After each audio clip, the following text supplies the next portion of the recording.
श्री गणेश मंदिर वाले चौराहे से दाएं मुड़कर जो सड़क गई है, आगे उसका छोर दिख रहा है ना, वहीं वह घर है जहां हमें जाना है। ठीक सामने देखिए, सड़क जहां समाप्त हो रही है, दूर दूर सींचों वाला बड़े से फाटक के पार बहुत विस्तार वाला पार्क है। पार्क में अनेक तरह के पेड़ हैं, खूब सारे फूल हैं, इतनी सारी बेलें हैं कि देखने वाले को आनंद आ जाता है। दूब का तो पूछो ही मत, कहां से कहां तक फैली है। फलदार पेड़ भी हैं, लेकिन उनके कारण कोई मारामारी नहीं होती। सड़क के दाएं बाएं ये जो घर हैं, इनमें कुछ नए हैं, कुछ पुराने। जो पुराने हैं उनका भी ऐसा नवीकरण हो गया है कि पुराने लगते ही नहीं हैं। लीजिए, मंजिल के पास आ गए हम। वो सामने बड़ा सा सफेद रंग का घर है ना, जिसके फाटक के ऊपर मालती लता के घने घने झुमके दिखाई दे रहे हैं, वहीं जाना है हमें। कुछ कदम और चलकर ही दिखाई दे जाएगा मुख्य द्वार के ऊपर लिखा हुआ राम रसायन। लीजिए, आ गए हम फाटक के पास। आज तो बहुत ही कम सवारी दिख रही है यहाँ। कभी कभी तो 8-10 बाइक स्कूटर बाहर होते हैं और इतने ही फाटक के अंदर। आइए फाटक पार करते हैं। बस यूं ही उड़का रहता है यह हमेशा, ताकि बाहर से आने वाला घंटी बजाकर खड़ा न रहे, खुद गेट खोले और चला जाए भीतर। देखिए, इतना बड़ा पोर्च है, 2 कार खड़ी हैं, तब भी कितनी खुली जगह है। कभी कभी तो लोग लॉन में साइकिलें खड़ी कर देते हैं, पर यहाँ डांट नहीं पड़ती किसी को भी। पंडित राम भक्त कथावाचक का घर है। सबको अपने परिवार का ही हिस्सा मानने वाले लोग रहते हैं यहाँ। आओ सामने वाले तखत पर बैठते हैं। यहाँ ये 2 तखत हमेशा ही पड़े रहते हैं, साथ में 2-4 कुर्सियां भी होती हैं। लोग खुद ही यहाँ आकर बैठ जाते हैं। यहाँ से पार्क का दृश्य देखने के लिए ही बाउंड्री पर पतली ग्रिल वाला यह हिस्सा बनवाया गया है। यहाँ कोई खाली भी बैठे तो पार्क के मनोहारी दृश्य देखता रहे। इतने फूल, इतने सारे पेड़, इतनी सारी हरियाली, ऐसे ही देखते देखते मन बाग बाग हो जाता है। बाहर ही खुली खुली जगह नहीं, बल्कि इस मकान के भीतर भी खुले खुले कमरे हैं। पंडित जी के 4 बच्चों के अपने अपने कमरे। भले ही 2 बेटियों का ब्याह हो चुका, पर उनके कमरे उनकी पसंद के अनुरूप वैसे ही सजे धजे रहते हैं जैसे उनकी शादी से पहले रहा करते थे। बस तीसरे चौथे दिन उन कमरों की झाड़ पोंछ करने के लिए पंडिताइन खुद द्वार खोलती हैं और सजा चमका कर फिर कमरे बंद कर देती हैं। आरती और नमन अपने अपने कमरे की सफाई, व्यवस्था और साज सज्जा खुद ही करते हैं। पंडिताइन के पास वैसे भी कम काम है क्या।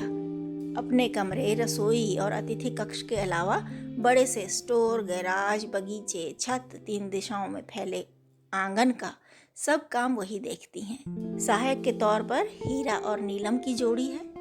वे गैराज और स्टोर के बीच वाले कमरे में रहते हैं। यह जगह जहां हम बैठे हैं तखत पर, उत्तर दिशा है। दक्षिण दिशा में है गैराज, उसके पीछे सहायक जोड़े का कमरा और फिर बड़ा सा स्टोर। इस तरह दक्षिण दिशा पूरी बंद है। पूर्वमुखी घर है यह। देखो, पूरब और उत्तर में कितनी सारी खुली जगह है। पीछे पश्चिम में भी खुला है, पर कम जगह है। कभी गांव से बहुत सारे लोग आ जाते हैं तो स्टोर से खाट खटोले निकलवा कर पीछे डाल दिए जाते हैं, ताकि वे लोग अपने ही ढंग से रह सकें। शहरी तौर तरीकों का कोई भी बोझ उन लोगों पर नहीं होता। पर्दे, चटाई, खटिया, रस्सी, सब का जुगाड़ स्टोर से हो जाता है और वे अपने ढंग से अपनी प्राइवेसी का इंतजाम खुद कर लेते हैं। एक टॉयलेट भी पीछे इसी उद्देश्य से बनवाया गया है कि गांव वाले किसी संकोच में न पड़े। आंगन में नल है, नाली है। जहां जरूरत होती है वे तिरपाल तान लेते हैं या छप्पर डाल लेते हैं। राम रसायन ऐसा घर है जो सभी को आनंद देता है, सबको अपनत्व देता है और आने वाला यहाँ से कुछ न कुछ लेकर ही जाता है, कुछ न कुछ सुलझ कर ही जाता है हर कोई यहाँ से। उदाहरण के तौर पर एक किस्सा सुनाती हूँ। एक बार मकान नंबर 6 वाली बहू यहाँ आई। उसे गेट के भीतर आते देख कर ही यहाँ बड़ी हलचल मची। वो जो बहू है ना, उसका एक सूत्रीय कार्यक्रम हुआ करता था अपनी सासू माँ की निंदा करना। बोलती हमेशा से धारा प्रवाह है, पर सुनती किसी की जरा सी भी नहीं। वह घंटा भर बोल लेगी पर दूसरे को एक वाक्य भी पूरा बोलने का मौका नहीं देती। पूरा मोहल्ला उस पर हैरान होता। सास बेचारी अपने मुंह पर ताले जड़ जड़ कर ही जैसे तैसे अपना सम्मान सुरक्षित रखा करती थी। सास तो कभी अपना रोना लेकर यहाँ आई नहीं। दुखड़ा सुनाने आई तो बहू रानी, पंडित जी के बच्चे आरती और नमन उस समय दोनों घर पर ही थे। वे दौड़े माँ के पास।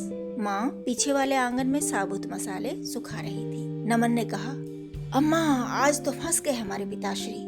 दुनिया की समस्याएं हल करते हैं पर आज तो 5.5 फुट की समस्या में खुद फंस जाएंगे। अरे 6 नंबर वाली भाभी आई हैं, भला कभी किसी की बात सुनती हैं वो। पंडिताइन के काम करते हाथ रुक गए। आरती ने चिंता में डूबी माँ को झंझोड़ा, बोलो ना क्या उपाय करें, तुम्हें भी कुछ नहीं सूझ रहा हमारी तरह ही मम्मी।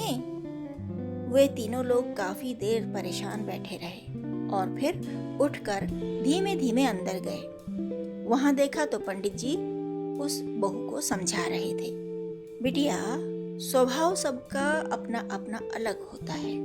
अब देखो ना, तुम इतनी देर बोलती रही, मैंने तुम्हें टोका? बोलो टोका क्या? नहीं टोका ना।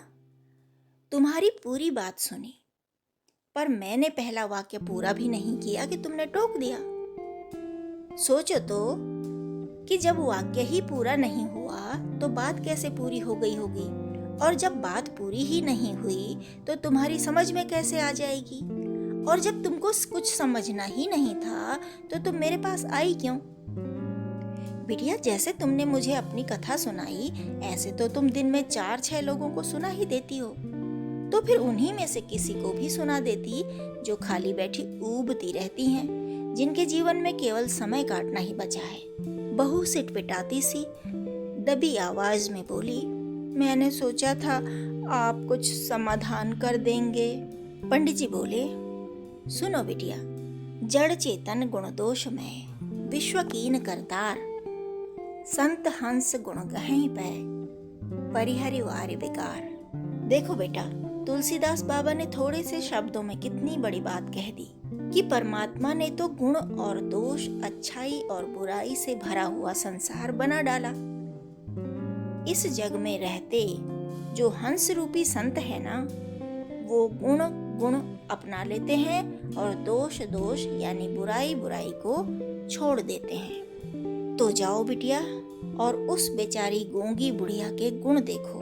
सौभाग्य से जो तुम्हारी सास है, तो 6 नंबर वाली बहू का सुधार उसी दिन से शुरू हुआ था और अब तो सास बहू में अच्छी खासी दोस्ती हो चुकी।